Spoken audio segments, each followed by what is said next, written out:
স্বাধীন বাংলাদেশে বাংলা ভাষা এতটা অপমানিত হবে এবং এতটা পরাজিত হবে, এতটা ঘৃণিত হবে, এটা কল্পনা করিনি। কিন্তু এটা হচ্ছে কি জন্য, এই বিশ্লেষণটা আমাদের করতে হবে। এটা করতে হচ্ছে বাংলাদেশকে এখন যারা শাসন করছেন, আমি ব্যক্তি হিসেবে, দল হিসেবে বলছি না, সমাজের একটা উৎকৃষ্ট অংশ যাদেরকে অভিজাত বর্গ বলে, শাসক শ্রেণী বলে, তাদের যে মানসিকতা, এটা দেশপ্রেম বিরোধী। এটা 21শে ফেব্রুয়ারির প্রেরণার সাথে যায় না, এটা স্বাধীনতার প্রেরণার সাথে যায় না। অথচ বাংলা পৃথিবীর একটা শ্রেষ্ঠতম ভাষা সমূহের একটি। সংখ্যার বিচারে 7-8 নম্বর সেটা বড় ব্যাপার নয়।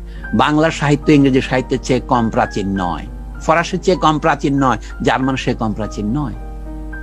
কিন্তু বাংলা, এই যে বাংলায় লেখা যায় না, করা যায় না, এটা আমার ব্যক্তিগত অক্ষমতা হতে পারে, বাংলা ভাষার অক্ষমতা বলে চালিয়ে দেওয়া যাবে না।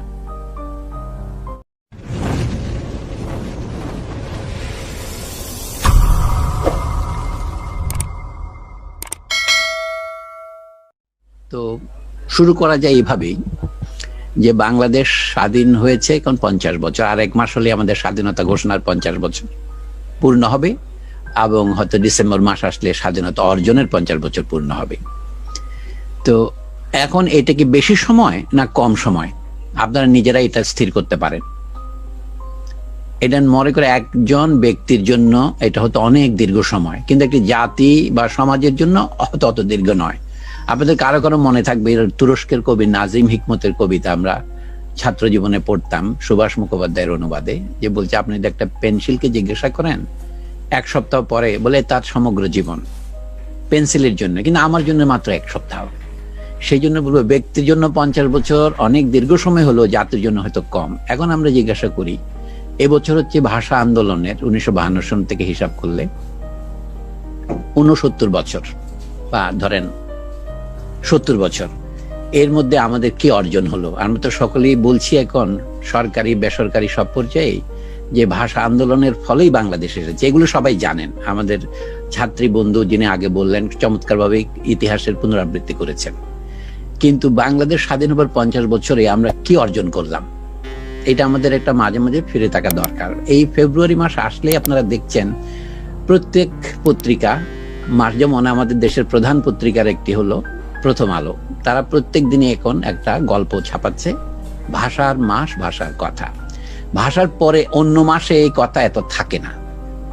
এটা আমাদের একটা ভাববার বিষয় কিনা আপনাদের কাছে আমি কয়েকটা প্রশ্ন তুলে ধরছি মাত্র। 50 বছর দীর্ঘ সময় কি সময় না, এটা একটা ভাববার প্রশ্ন। জাতির জীবনে হয়তো দীর্ঘ নয়, কিন্তু আমাদের অনেকের জন্য দীর্ঘ, আমি আগে বলেছি। আর ভাষার মাসেই আমরা ভাষার আলোচনা সীমিত রাখবো কিনা, এটা আরেকটি প্রশ্ন। এখন ভাষার মাসে যে আলোচনাগুলি হচ্ছে তাতে কি দেখা যায়, অনেকে মনে করিয়ে দিচ্ছেন আমাদের বাংলাদেশ স্বাধীন হবার পর প্রথম যে শিক্ষা কমিশন সরকার বসিয়েছিলেন, যেটাকে আমরা কুদরতে ক্ষুধা শিক্ষা কমিশন বলি, সেটার রিপোর্ট 1974 সনে বেরিয়েছিল। তাতে পরিষ্কার বলা হয়েছিল যে শিক্ষা নিম্নতম স্তর থেকে উচ্চতম স্তর পর্যন্ত, আমাদের ভাষা যদি বলি প্রাথমিক থেকে বিশ্ববিদ্যালয় পর্যন্ত সর্বস্তরেই, এটা একদিনে করা যাবে না, এটা দীর্ঘমেয়াদী লক্ষ্য হবে। এটার শিক্ষা পড়াবার ভাষাটা বাংলা হবে, যেটাকে আমরা ভদ্র ভাষায় বলি শিক্ষার মাধ্যম। সেই লক্ষ্যে আমরা কত দূর পৌঁছেছি বা পৌঁছিনি, না পৌঁছলে কেন পৌঁছিনি, এই চিন্তা করাটাই হচ্ছে আমাদের, আমি মনে করি, কর্তব্য। আপনারা সকলে আমার সাথে একমত হবেন এটা কিন্তু আমি আশা করছি না। অনুগ্রহ করে আমার বক্তব্যের মধ্যে কোন রকমের, যদি দেখেন কোন রকমের জোর করে চাপিয়ে দেওয়ার বিষয় থাকে, সেটা ক্ষমা করবেন। আমি কিছু চাপিয়ে দিচ্ছি না, আমি একটা প্রশ্ন তুলছি। তাহলে আমাদের গত 40-50 বছরে কতটুকু অগ্রগতি হলো, এটা একটা প্রশ্ন। এবং এইটাকে আশাব্যঞ্জক না হতাশাব্যঞ্জক? আমি স্বীকার করছি যে একদিনে সব হয় না, এটা হলো শিক্ষার ক্ষেত্র। কিন্তু যখন আমরা বলেছিলাম রাষ্ট্রভাষা বাংলা চাই 1952 সনে, তার মানেটা কি ছিল? এখানে তথ্যের মধ্যে কিছু ফাঁক আছে, সেগুলি আমাদের পূরণ করা দরকার। তৎকালীন পাকিস্তান সরকার চেয়েছিল সারা পাকিস্তানের রাজভাষা বা রাষ্ট্রভাষা বা জাতীয় ভাষা হবে উর্দু, কিন্তু পূর্ব পাকিস্তানের ভাষা, তখন এটাকে পূর্ব বাংলায় বলা হতো 1955 পর্যন্ত, এটা তারা বাংলা হবে না, এটা কখনো বলে নাই। মনে হয় আমরা যখন শত্রু সমালোচনা করব, আমরা মিথ্যা সমালোচনা করব না, তাহলে আমাদের শক্তি দুর্বল হবে। প্রাদেশিক ভাষা বাংলা করার বিরুদ্ধে পাকিস্তান কিছু বলে না, শুধু বলেছিল বাংলা কেউ কেউ আরবি হরফে লিখতে হবে। যেমন ফজলুর রহমান সাহেব পাকিস্তানের মন্ত্রী ছিলেন, তিনি পূর্ব বাংলারই লোক, কিন্তু উর্দু ভাষার পক্ষে। এই ধরনের কিছু লোক ছিল। অনেকে পরে বলেছিল রোমান হরফে লিখতে হবে, মানে ইংরেজি হরফে বাংলা লিখতে হবে, এখন যেমন SMS লিখে অনেকেই। এই সমস্ত দাবি অতিক্রম করে বাংলা পূর্ব বাংলার রাষ্ট্রভাষা হিসেবে তখন স্বীকৃতি হয়েছিল। পাকিস্তানের রাষ্ট্রভাষা কেন শুধু উর্দু একা হবে, সেটার বিরুদ্ধে এই সংগ্রামটা ছিল। রাষ্ট্রভাষার মানে হচ্ছে পাকিস্তানের সেন্ট্রাল সুপিরিয়র সার্ভিস, যেটার অংশ হচ্ছে পাকিস্তান সিভিল সার্ভিস এবং অন্যান্য সার্ভিস, সেইটা কি বাংলায় দেওয়া যাবে না যাবে না। তখন দেখা যাচ্ছে বাংলাদেশ থেকে যারা ওইসব পরীক্ষা অংশগ্রহণ করেছে সকলেই পরীক্ষাটা ইংরেজিতেই দিয়েছে, কারণ প্রতিযোগিতায় টিকতে হলে তো ইংরেজি দিতে হবে। এবং পাকিস্তানের সংবিধানে তখন বলা হয়েছিল পরবর্তীকালে যে বাংলাকে রাষ্ট্রভাষা স্বীকৃতি দিতে বাধ্য হয়েছে 1956 সনে। তখন বলে বাংলা এবং উর্দু দুটোই রাষ্ট্রভাষা হবে। সংগ্রামের সাহেব আরেকটা সংবিধান করলেন ওই 56টাকে বাতিল করার পরে। সেই কেন বললো যে পাকিস্তানের ভাষার মধ্যে ইংরেজিটা থাকবে 1976 সন পর্যন্ত। 56 সনে বলা ছিল। আপনাদের এই জিনিসটা খেয়াল রাখা উচিত। ভাষার যে ইতিহাস সেটা আমরা যেন বিকৃত না করি, গবেষণা করলে বোঝা যাবে ইংরেজি পাশাপাশি চালু থাকবে। এর মধ্যে বাংলাদেশ হয়ে গেল। বাংলাদেশ হওয়ার পর আমরা বাংলাদেশের প্রজাতন্ত্রের রাষ্ট্রভাষা বাংলা তো দ্ব্যর্থহীন ভাষায় লিখলাম সংবিধানে। লক্ষ্য করেন, তারপরে তাতে যথেষ্ট হচ্ছে না বলেই 1987 সনের বাংলা ভাষা প্রচলন আইন বলে একটা আইন হলো। সেখানে বলা হলো যে আদালতের ভাষা শুধু বাংলা হবে, অন্য ভাষা চলবে না। সেটার বিরুদ্ধে হাইকোর্টে মামলা করে রিট করে 1992 সনের গোড়ার দিকে DLR এ আপনারা সেই রিপোর্ট দেখবেন, বললো কি যে ইংরেজি চলবে। এই হচ্ছে বর্তমানে আইনগত অবস্থা। কিন্তু তারপর আমাদের প্রাইভেট শিক্ষা প্রতিষ্ঠানগুলোর কথা আমি বাদ দিচ্ছি, এগুলোতে ইংরেজি। ঢাকা শহরে শোনা যাচ্ছে কিন্ডার গার্ডেন থেকে শুরু করে A লেভেল, O লেভেল পর্যন্ত প্রায় ঢাকা বা বাংলাদেশে ওদের তথ্য অনুসারে বলছি প্রায় 4 লাখ মতো ছাত্র শুধুমাত্র ইংরেজি মিডিয়ামে পড়ে। এখন বর্তমানে আপনারা দেখেছেন বর্তমান সরকারের একজন প্রতিমন্ত্রী, প্রাথমিক ও গণশিক্ষা মন্ত্রণালয়ের সম্ভবত নাম মিস্টার জাকির হোসেন, মনে বললেন যে তারা এখন দেশীয় শিক্ষা যেটা ইংরেজি ভার্সন হবে সেটা প্রত্যেক জেলায় জেলায় একটি করে পাইলট প্রজেক্ট করে চালু করবেন। অর্থাৎ আমাদের প্রবণতাটা হচ্ছে আবার ইংরেজি মাধ্যমে শিক্ষাকে প্রবর্তন করা। আমি মনে করেছি এটা ভালো মন্দ বিচার করার সময় আছে আমাদের। এই জিনিসটা শিক্ষার গুণকে বৃদ্ধি করবে না কমাবে? সকলেই বলছেন যে ইংরেজি মাধ্যমে শিক্ষা হলে, যেহেতু বাংলায় বই নেই, আমাদের শিক্ষা গুণগতভাবে ভালো হবে। আসলে হবে কি, এই প্রশ্নগুলো আমাদের করতে হবে। আমরা খালি চোখে যা দেখি, যেমন সূর্য পৃথিবীর চারদিকে ঘুরছে, এটা খালি চোখে দেখি, কিন্তু একটু চিন্তা করলেই দেখা যায় এটা হয়তো সত্য না। খালি চোখে দেখলে পৃথিবীকে সমতল মনে হয়, কিন্তু এটা চিন্তা করে দেখলে বৈজ্ঞানিকরা দেখিয়েছেন যে এটা মনে হয় মাত্র, এটা বিভ্রম। কাজেই আমাদের শিক্ষার গুণগত মান বৃদ্ধি হবে কিনা তার সাথে আরেকটা প্রশ্ন আছে আমাদের। শিক্ষা সকলের অধিকার, এই কথাটা যে আমরা তুলেছিলাম, সেটাকে আমরা আন্তরিকভাবে তুলেছিলাম? যদি তুলেই থাকি তাহলে আমরা এখনো বাংলাদেশ স্বাধীন হওয়ার 50 বছরের মধ্যেও শতকরা 100 জন লোককে, যাকে বলা হয় অক্ষর জ্ঞান সম্পন্ন করতে পারলাম না কেন? আমাদের যে মাপকাঠি নাম স্বাক্ষর করা, সরকারি হিসেবে এখন শতকরা 72 বা 74, এটা নিয়ে আমি তর্ক করছি না, 74 জনই ধরলাম, তাহলে বাকি 26 জনের কি দোষ ছিল? আমরা কোনো পৌঁছতে পারি নাই। কিন্তু পৃথিবীতে অন্যান্য দেশে যেখানে স্বাধীনতা সংগ্রাম হয়েছে, আমরা তো সবসময় সগৌরবে বলি আমাদের দেশে একমাত্র দেশ যেখানে ভাষার ভিত্তিতে স্বাধীন হয়েছে। কথাটার মধ্যে একটু আমি মনে করি ফাঁক আছে। অর্ধসত্য অসত্যের চেয়ে মারাত্মক, এই কথাটা অর্ধসত্য মাত্র। পৃথিবীর অন্যান্য দেশের কথা আমি বলি, যেমন কিউবার মতো দেশ 1959 সনে যখন তারা তাদের ভাষা একটা বিপ্লব করলেন, তারা তো 5 বছরের মধ্যে দেশের সম্পূর্ণ নিরক্ষরতা দূর করতে পেরেছেন। নিকারাগুয়ার মতো দেশ, যেটা 1978-79-তে এক ধরনের রাজনৈতিক পরিবর্তন হলো, যেটাকে তারা বিপ্লব বললেও হয়তো খুব বড় বিপ্লব নয়, কিন্তু সেখানেও 10 বছরের মধ্যে নিরক্ষরতা তারা মোটামুটি শেষ করতে পারলেন। নাম দস্তখত করাটাকে যদি আমরা সাক্ষরতার মাপ মনে করি, সঠিক মাপ নয়। ইউনেস্কো এবং অন্যান্য সংস্থার হিসেবে বাংলাদেশে এফেক্টিভলি শতকরা 5 জন লোক শিক্ষিত, 78 জন 75 জন এগুলো গল্প মাত্র। এটা মাপ কি? পত্রিকা পড়তে পারে কয়জন লোক? হিসাব করেন। অথবা চিঠিপত্র লিখতে পারে, পড়তে পারে, এইটাকে যদি সাক্ষরতার মাপপত্র মনে করেন, খুব বেশি আমাদের শিক্ষিত হয়নি। আমি বাড়িয়ে বলবো, 5 বলবো না, আমি 20 বলবো। তাহলে এখান থেকে শিক্ষার গুণগত উন্নতি কি দেশীয় ভাষা ছাড়া সম্ভব? এটা একটা মৌলিকত প্রশ্ন রইল। এখন আমি বেশি সময় নিতে চাই না। আমাদের যে শিক্ষা ব্যবস্থার ভিত্তি ইংরেজি আমলে তৈরি হয়েছে, ইংরেজি মিডিয়াম, সেটা এখনো সমানে চলেছে, তাতে আমি দোষের কিছু দেখি না। আমাদের শিক্ষা ব্যবস্থা একসময় ভেঙে পড়েছিল, শুধু তাই না, রাষ্ট্র ব্যবস্থা ভেঙে পড়েছিল, তাই তো বিদেশিদের দখলে আমরা গিয়েছিলাম, সেটা তো মানতে হবে। কিন্তু বিদেশিরা 100 বছর পরীক্ষা নিরীক্ষা করে ইংরেজি মাধ্যম চালু করলেন, তাদের ফাইনাল রিপোর্ট যেটা আসলো 1854 সনে। আপনি জানেন 1757 পলাশী যুদ্ধের 97 বছর পরে তারা একটা শিক্ষা ব্যবস্থা নীতি গ্রহণ করলেন, যেটা নাম পেয়েছে তৎকালীন একজন ইংরেজ মন্ত্রীর নামে, তার নাম চার্লস উড। এটা কিন্তু উডস ডেসপাচ বলে। উড মানে আমাদের কাঠ বা জঙ্গল যে উড, সেই শব্দে। সেখানে কি বলেছিল, সেখানে কিন্তু পরিষ্কার বলা হয়েছে যে এখন উচ্চশিক্ষাগুলো ইংরেজি মাধ্যমে হয়েছে ব্রিটিশ ভারতে, কিন্তু নিচের শিক্ষাগুলো দেশীয় ভাষায় দিতে হবে। সেই জন্য দেশীয় ভাষায় পড়াতে পারে এমন শিক্ষক দরকার, দেশীয় ভাষায় বই তৈরি করা দরকার। ইংরেজদেরই নীতি ছিল। আজকে বাংলাদেশ স্বাধীন হবার 50 বছর পরে আমরা বর্তমান বাংলাদেশ সরকারের মুখে শুনতে পাচ্ছি নিচেও শিক্ষার মাধ্যম ইংরেজি করতে হবে।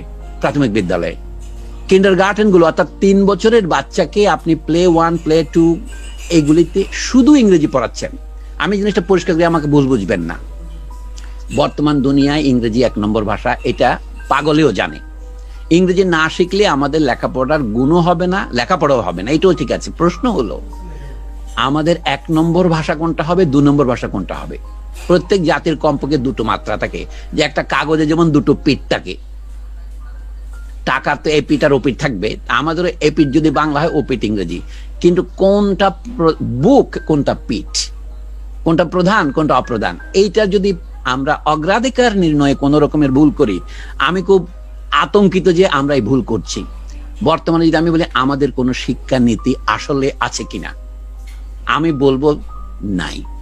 আমাদের কোনো ভাষা নীতি আছে কিনা, নাই। যে আমাদের দেশে এখন একটা সঠিক ভাষানীতি তৈরি হয় না। শিক্ষার ভাষানীতি, আদালতের ভাষানীতি, সমাজের ভাষানীতি আছে। দেখুন তো 21শে ফেব্রুয়ারিতে আমরা যে অভিনয়টা করছি, এই যে ফুল দিতে যাচ্ছি, এটা কতটা অকপট না কপট? ইংরেজি অনুবাদে বললে বোধহয় ভালো হবে। এটা কতটা সিনসিয়ার বা নন সিনসিয়ার? নন সিনসিয়ার আর একটা খারাপ শব্দ আছে, হিপোক্রিটিক্যাল, যেটাকে আরবিতে বলে মুনাফিকি। আমরা তা করছি কিনা এই কথা জিজ্ঞাসা করার আমাদের প্রয়োজন আছে।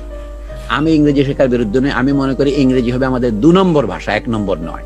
এটা জাতীয় নীতি। কিন্তু আপনি যদি 1 নম্বরকে 2 নম্বরের জায়গায় দেন, তাহলে একটা মহা বিপর্যয় হয়। আবার 2 নম্বরকে 1 নম্বরে দিলেও বিপর্যয় হয়। একজন আমার বন্ধু একটা সুন্দর কথা বলতেন, একটা প্লেটের মধ্যে আপনি একটা কেক নিয়ে খাচ্ছেন, এখন তো কেকই বলবে, পিঠা তো আর বলা যাবে না। ভাষার মধ্যে কিছু পরিবর্তন হচ্ছে, এটা আমি মেনে নিচ্ছি।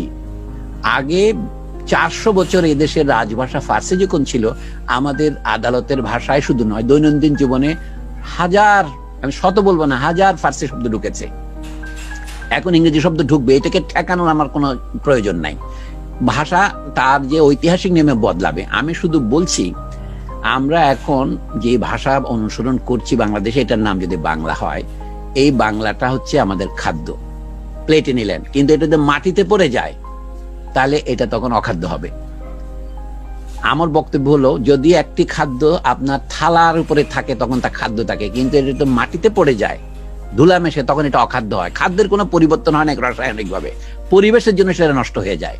যাহা খাদ্য তাহা আবর্জনা, 1 সেকেন্ডের মধ্যে হতে পারে। আমি যে ইংরেজিতেই বলি যে এভরিথিং হ্যাজ ইটস প্লেস। বাংলাদেশে ইংরেজি, আমরা একটা বাংলা কথা বলেছিলাম, বঙ্কিমচন্দ্র চট্টোপাধ্যায়ের ছোট ভাই সঞ্জীব চন্দ্র চট্টোপাধ্যায়, তার বড় ভাই, উনি বলতেন, পালামো নামক বইতে আছে, বন্যেরা বনে সুন্দর, শিশুরা মাতৃক্রোড়ে। এর মধ্যে একটা বর্ণবাদ আছে, আমি সেটা আপাতত আপনাদের কাছে ক্ষমা চাচ্ছি। কথাটার একটা রেসিস বা বর্ণবাদী কথা, সাঁওতালদের নিয়ে উনি এটা লিখেছিলেন। কিন্তু আমি বললাম ইংরেজির জায়গায় সুন্দর, বাংলা বাংলার জায়গায় সুন্দর। পৃথিবীতে বহু ভাষা আছে, অনেক ভাষা বিলুপ্ত হচ্ছে, আমি সেই তর্কের মধ্যে যাচ্ছি না। বাংলা একটা ছোট ভাষা নয়। আমাদের সরকারই তো দাবি করেছেন 2009 সনে, আমাদের বর্তমান প্রধানমন্ত্রী জাতিসংঘের ভাষণে বলছেন যে বাংলাকে জাতিসংঘের অন্যতম ভাষা করতে হবে, দপ্তরের ভাষা, অফিসিয়াল ল্যাঙ্গুয়েজ। জাতিসংঘে আপনারা জানেন এখন 6টা দপ্তরের ভাষা আছে। ইংরেজি, ফরাসি, রাশিয়ান ছাড়াও এশিয়ান ভাষাদের মধ্যে আছে আপনার চাইনিজ এবং আরবি, আর স্প্যানিশ আছে, ইউরোপীয় ভাষা। 4টা ইউরোপীয় ভাষা, ইংরেজি, ফরাসি, হিস্পানি, রুশ, আরবি এবং চীনা। 7 নম্বরের জন্য এখন প্রতিযোগিতা চলছে। মালয়ের ভাষা দাবি করে, তুরস্কের ভাষা দাবি করে, বাংলাও দাবি করছে, বাংলা দাবিদার হতে পেরেছে। কিন্তু তা আমাদের বাংলা বাংলাদেশে কতটুকু ব্যবহৃত হয়, এটা কিন্তু একটা মাপকাঠি। বাংলা পৃথিবীর প্রায় 30 কোটি লোক বলে, মানে আমাদের দেশ এবং ভারতবর্ষ অন্যান্য মিলে। বিদেশে হয়তো কোটিখানিক লোক আছে। আমরা মাঝে মাঝে গৌরব করি সিয়েরা লিওনে বাংলা বলছে, শান্তিরক্ষী বাহিনীর লোকেরা মানুষকে শেখাচ্ছে। এগুলো তো অত্যন্ত সুন্দর আলংকারিক কথা, কিন্তু যদি আপনি স্বদেশেই পরবাসী হন, হবে না। তারা বলছে কি আমাদের বইপত্র নাই, তা আমরা উচ্চশিক্ষা করতে পারি না। বুঝলাম, কিন্তু আমাদের কিন্ডারগার্টেন ক্লাস 9 পর্যন্ত 10 পর্যন্ত বই যে ইংরেজিতে পড়তেই হবে এমন তো কোনো কথা ছিল না। কিন্তু আপনি আবার উল্টা করে যাচ্ছেন কেন? এগুলি বিবেকের কথা জিজ্ঞেস করতে হবে। যে কারণে দেখেন, আমি একটু অবাক হলাম আপনারা যে আমাকে আসতে বলেছেন, যে আমি এসেছি কিন্তু বাংলা একাডেমির আলোচনা সবাই ধরেন আমাকে কোন ডাকে না। আমি অভিযোগ করতেছি না, আপনাদের একটা তথ্য হিসেবে বলছি। ঢাকা বিশ্ববিদ্যালয়ের আলোচনা সবাই আমাকে ডাকে না। আমি ঢাকা বিশ্ববিদ্যালয়ের প্রাক্তন ছাত্র, প্রাক্তন শিক্ষক, এবং ঢাকা বিশ্ববিদ্যালয়ের এখন যারা ভাইস চ্যান্সেলর তারা অনেকে আমার জুনিয়র, কিন্তু ডাকে না কেন? তাদের যে শতবর্ষ উদযাপিত হচ্ছে বলছে উনি তো বিশ্ববিদ্যালয়ের বিরোধী। আমি বিশ্ববিদ্যালয়ের বিরোধী হলাম কোথায়? আমি বলছি বিশ্ববিদ্যালয়ের শিক্ষার গুণগত মানে তো নিচে কোনো। গতকালকে ডেইলি স্টার পত্রিকা একটা প্রবন্ধ বেরিয়েছে শিক্ষা সম্পর্কে, হায়ার এডুকেশনের মিডিয়াম এই নামের লেখায়, ওনাকে কোন তরুণ লেখকের লেখা। উনি বলছেন যে গত 100 বছরে ঢাকা বিশ্ববিদ্যালয় মোট 61টি বই বের করেছে বাংলা ভাষায়। আমি কোন আলোচনা সভায় বলেছিলাম 100টি বই তারা বের করেনি, এবং তার মধ্যে 26টি আর পাওয়াই যায় না। গতকালকে ডেইলি স্টার মাহফুজা নাম সম্পাদিত এই পত্রিকার আপনাদের বরাত দিয়ে বলছি। তো ঢাকা বিশ্ববিদ্যালয়ের অর্জন হচ্ছে 174টি মোট বই, তার মধ্যে ইংরেজি বই বাকিগুলো, 61টা হচ্ছে বাংলা বই।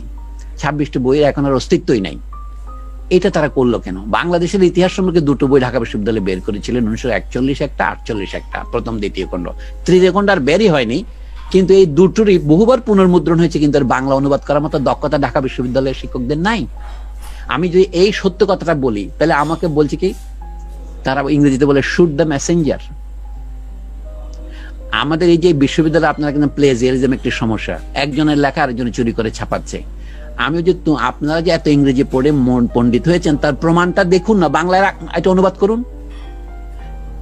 এইটা হচ্ছে জানাজার নামাজের মতো, আপনারা জানেন আরবিতে বলে ফরজে কিফায়া, সবাই করতে হয় না। কমিউনিটির পক্ষ থেকে 2-1 যদি জানাজা পড়ে অন্য সকলের পাপ মুক্ত হয়ে যায়। তো আমি বলি অনুবাদ আমরা সকলেই করব না।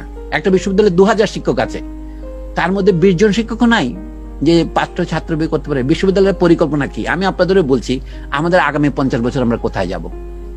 আমি তো ডেল্টা প্ল্যান করতেছি, কথাবার্তায় কাজে কর্মে দিয়ে সবই আমাদের ইংরেজির কত প্রাধান্য। এটা আমি ঠেকাতে চাই না, ঠেকাতে চাইও না, ঠেকানো সম্ভব না, ঠেকানোর দরকারও নাই। কিন্তু বাংলাটা পাশাপাশি থাকবে না কেন? আপনাকে আমি আমার কথা গুছিয়ে নিয়ে আসবো। আমাদের একটা জায়গায় স্থির হতে হবে যে আমরা শিক্ষা কোন ভাষার মধ্যস্থতায় দিলে শিক্ষা ভালো হয়। একটা বিষয়ে আমাদের একমত হতে হবে, আমরা ভালো শিক্ষা চাই কিনা। চাই। আমি দাবি করছি যে ভালো শিক্ষা করার একমাত্র উপায় হচ্ছে দেশীয় ভাষার শিক্ষাকে নিচের স্তর থেকে গড়ে তুলে উপরের স্তরে নিয়ে আসা। আমাদের ছাত্রছাত্রীদের মেধা কোথাও কম নয়, এমনকি আমি মাদ্রাসা শিক্ষার্থীদের সম্পর্কেও বলেছি অভিজ্ঞতার ভিত্তিতে তাদের মেধা আমাদের চেয়ে কম নয়, কিন্তু তাদের যে পাঠ্যসূচি যেভাবে তৈরি করা হয়েছে ফলে তারা কোনো জীবনের কৃতিত্ব দেখাতে পারে না। মুখস্থ বিদ্যার ভিত্তি করেই জীবনটা শেষ করতে হয়। তারা রিচুয়াল করে, জানাজা পড়ানো, নামাজ পড়ানো, এটা ভালো কাজ, কিন্তু এর বাইরে তারা আর কিছু করতে পারছে না। কোথায় চিকিৎসা বিদ্যা কেন হবে না? সেখানে মানে মাদ্রাসা ধর্মতত্ত্ব পড়ানো হয়, সেখানে কৃষিবিদ্যা, চিকিৎসা বিদ্যার দিকে তাদের যে যুক্ত করতে হবে। এখন তো মাদ্রাসা থেকে এসে আমরা বিশ্ববিদ্যালয়ে ভর্তি করার অনুমতি দিচ্ছি।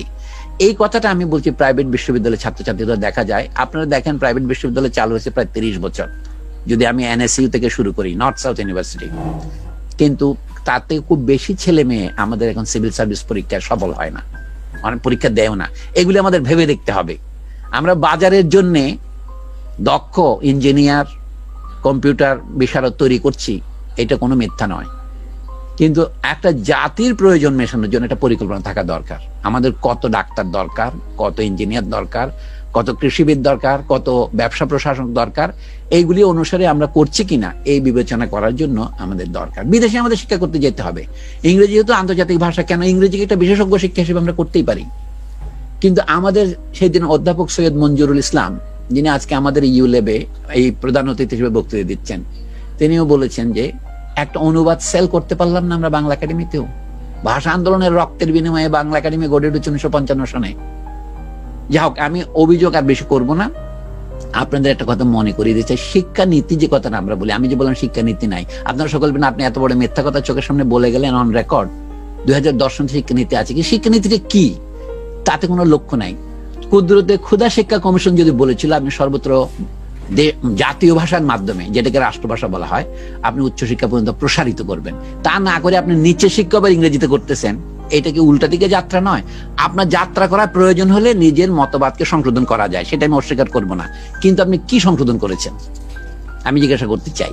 কেন করেছেন তার ব্যাখ্যা দিতে হবে না? 52 সনে আমাদের ছেলে মেয়েরা যে রক্ত দিয়েছিল, সেটা আপনার কেন রক্ত দিয়েছিল? এখন যে ধরনের আরেকটা আমরা জালিয়াতি শুরু করেছি, 21শে ফেব্রুয়ারিতে আমাদের ছেলে মেয়েরা শহীদ হয়েছিলেন, সেই জন্য আমরা এটাকে আন্তর্জাতিক মাতৃভাষা দিবস করেছি। এটা অত্যন্ত বিরল সম্মানের ব্যাপার আমাদের জন্য।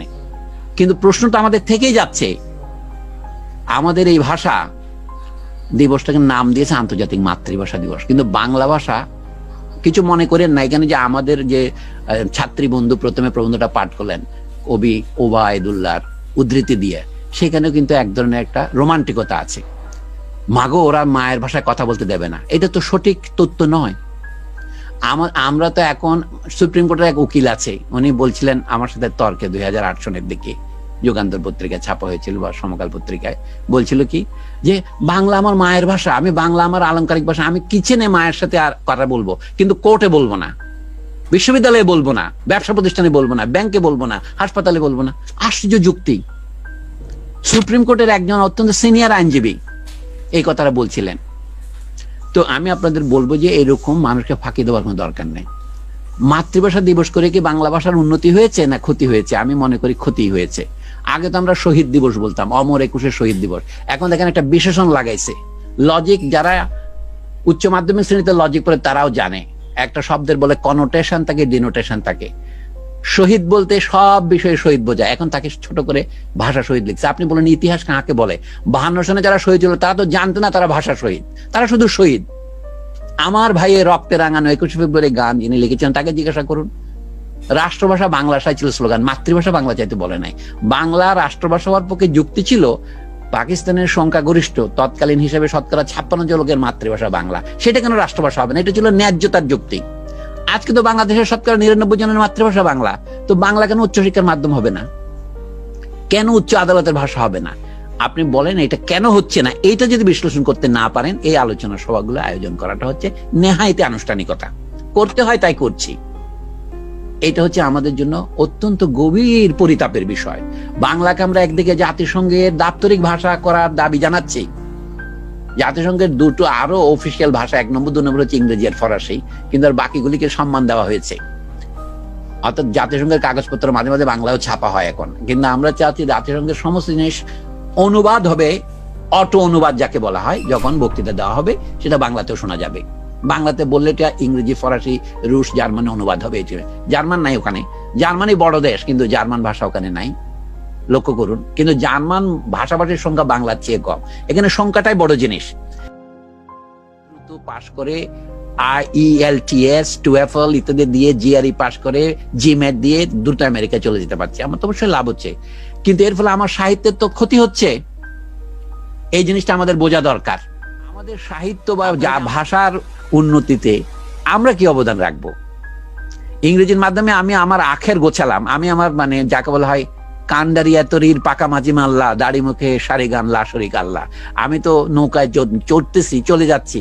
ইংরেজি ভাষার গৌরবে তো আমরা গৌরবান্বিত হচ্ছি, ইংরেজি বই ভালো তাই আমরা পড়ছি। আমরা একটা সময় ঘোষণা করি যে না, আমরা আগামী 50 বছর ইংরেজি পড়তে থাকবো, মানে ইংরেজি থেকে আমরা অনুবাদ করব। এরপরে আমাদের ভাষা যদি ভালো সাহিত্য তৈরি হয় তাহলে সেটা ইংরেজির অনুবাদ করবে। আমাদের বড় সাহিত্যিকদের নাম নিয়ে এত আপনাদের সময় নষ্ট করবো না। মাইকেল মধুসূদন থেকে শুরু করে রাজা রামমোহন রায় থেকে শুরু করে নজরুল ইসলাম পর্যন্ত, যাদের নিয়ে কোনো তর্ক নাই, রবীন্দ্রনাথ, বঙ্কিমচন্দ্র সহ, তাদের লেখা এখন অনুবাদ হচ্ছে ইংরেজিতে। আপনি দেখতে পাচ্ছেন, কারণ ইংরেজিরা পৃথিবীর সেরা জিনিস তাদের ভাষায় অনুবাদ করবেই। মাইকেল মধুসূদন না পড়লে তাদের চলতো, কিন্তু আমি দেখলাম মেঘনাদ কাব্যের আমি 3টে অনুবাদ দেখেছি ইংরেজিতে প্রকাশিত হয়েছে আমেরিকায়, ব্রিটেনে। আমাদের গুলো হবে, তো সেই কাজটা আমাদের করতে হবে না, এখন আমরা অনুবাদ করব। আমি আপনাদের এই জন্য বলি আমাদের পুরনো শিক্ষানীতির ইতিহাসটা বললে চলবে না। আমি বলি যে আমাদের শিক্ষার ক্ষেত্রে ভাষার প্রশ্নটি এখন অমীমাংসিত রয়েছে। 1781 সনে জোনাথন ডানকান করেছিলেন। তো বাংলায় আইন লেখা যায় না, এগুলি হচ্ছে দুর্জনের ছলের অভাব নাই যাকে বলে সেই রকম। এমনকি আমি বলি উডের যে ডেসপাচের কথা বলেন সেখান থেকে একটা লাইন আমি আপনাদের পড়ে শোনাই। উনি যেটা বলেছিলেন সেটা হচ্ছে, আমরা ভারতে বা দেশীয় লোকদের শিক্ষার জন্য কোন মাধ্যম চালু করব। এর জন্য ওনারা বলছেন যে এইখানে যে দেশীয় শিক্ষা থাকবে সে কথা পরিষ্কার বলছে। উডের ডেসপাচে 100টি প্যারাগ্রাফ ছিল, আমি 57 নম্বর প্যারাগ্রাফ থেকে পড়াচ্ছি। We confide the practical adaptation of the general principles we have laid down as to grants in aid to your discretion, যেটাকে আমরা এখন মঞ্জুরি বলি, aided by the educational departments of the different presidencies, Bengal presidency, Madras এবং Bombay, in carrying into effect our views which apply alike to all schools and institutions, whether male or female, Anglo vernacular or vernacular. It is of the greatest importance that the conditions under which schools will be assisted should be clearly and publicly placed before the natives of India. এটা sir Charles would British মন্ত্রী ভারতকে শিক্ষা ব্যবস্থার জন্য governor জেনারেলের কাছে চিঠি পাঠাচ্ছেন। English is at the present time the medium of instruction. Higher ইনস্টিটিউশনের ক্ষেত্রে হচ্ছে, নিচের ক্ষেত্রে একইভাবে আপনি যদি দেখবেন আমাদের প্রধান অভাব কি, উনি বলেন ভালো শিক্ষক নাই, দেশীয় ভাষা শিক্ষা দেওয়ার মতো সেই সময়ের কথা। এখন একইভাবে আমি বলবো তারা বলছেন ভালো বই নাই। বইয়ের প্রসঙ্গে তাদের উক্তিকে দিয়ে আমি একটু করে শেষ করি। 69 আর্টিকেল নাম্বার বলছেন, you will be called upon in carrying these measures into effect to take into consideration the position and prospects of the numerous class of natives of India who are ready to undertake the important duty of educating their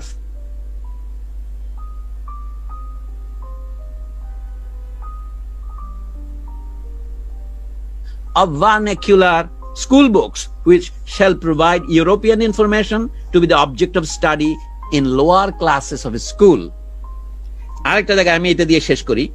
71 the aim should be in compilations and original compositions to quote from one of Mr. Adams' valuable reports upon the state of education in Bengal.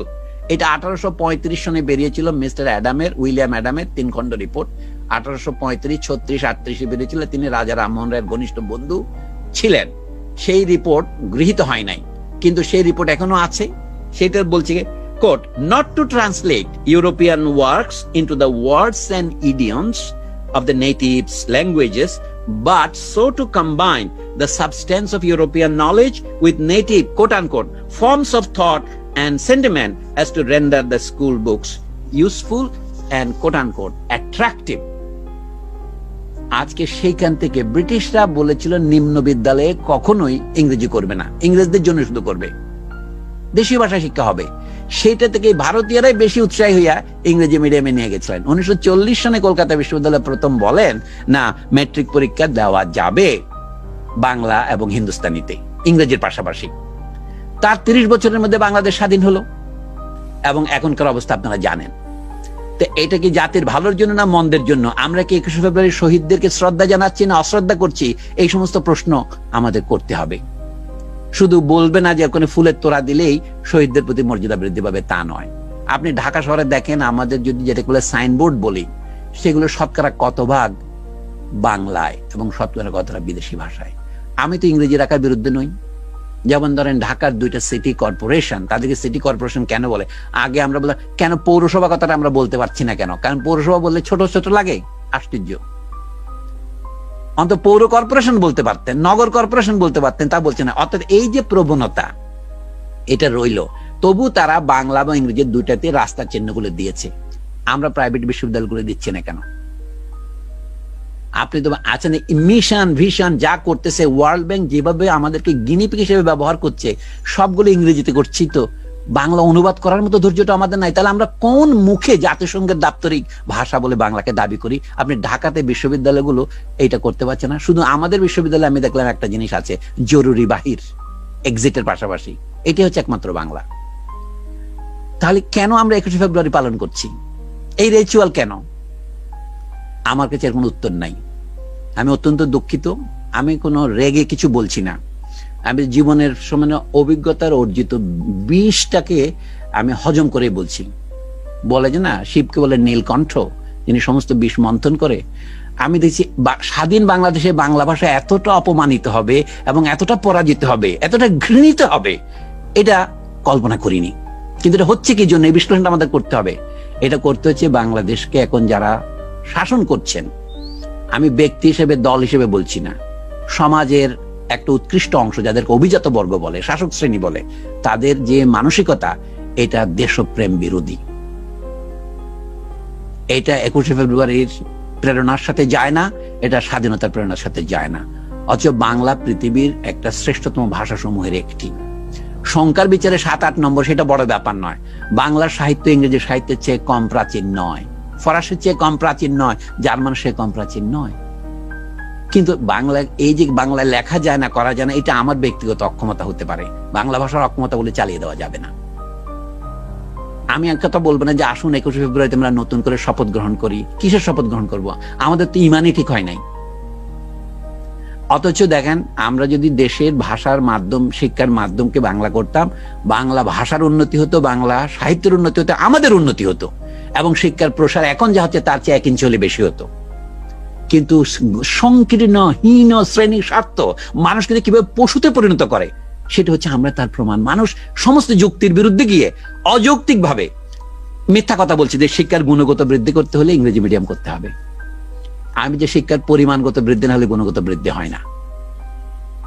আপনি sample যত বড় হবে আপনার prediction তত বেশি correct হবে, এটা তো স্বাভাবিক।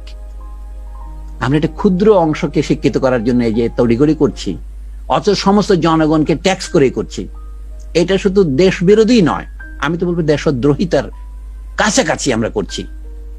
এই পাপ থেকে আমরা হয়তো ব্যক্তিগতভাবে মুক্ত হয়ে যাব, আর কে কদিন বাঁচি ঠিক নাই, কিন্তু একটা গোটা জাতিকে আমরা পাপের পঙ্কে ঠেলে দেব। একটা আত্মসম্মান মধ্যে যাতে মুক্তিযুদ্ধ করেছি আমরা বলি, কিন্তু আপনি তো মুক্তিযুদ্ধের প্রেরণার সাথে প্রতিদিনই বেইমানি করছেন। আমার মনে হয় এটা অভিপ্রেত নয়, এটা কাম্য নয়, এটাকে বদলাতে হবে। আমি মনে করি আমাদের দেশের গুণগত শিক্ষার গুণগত মান বৃদ্ধির জন্য এবং শিক্ষার পরিমাণ বৃদ্ধির জন্য, শিক্ষাকে একটা সার্বজনীন অধিকারে পরিণত করার জন্য আমাদের অবশ্যই এই কথা নতুন করে ভাবতে হবে। আমাদের জাতীয় শিক্ষানীতির মধ্যে একটা গুণগত পরিবর্তন দরকার, যেটা ক্ষুদা শিক্ষা কমিশন প্রস্তাব করেছিলেন। ক্ষুদা শিক্ষা কমিশনের বিরুদ্ধে আমাদের কি বক্তব্য, সেটা অন্তত পরিষ্কার করার একটা দায়িত্ব আমাদের বর্তমান কর্তৃপক্ষের আছে। ধন্যবাদ আপনাদের।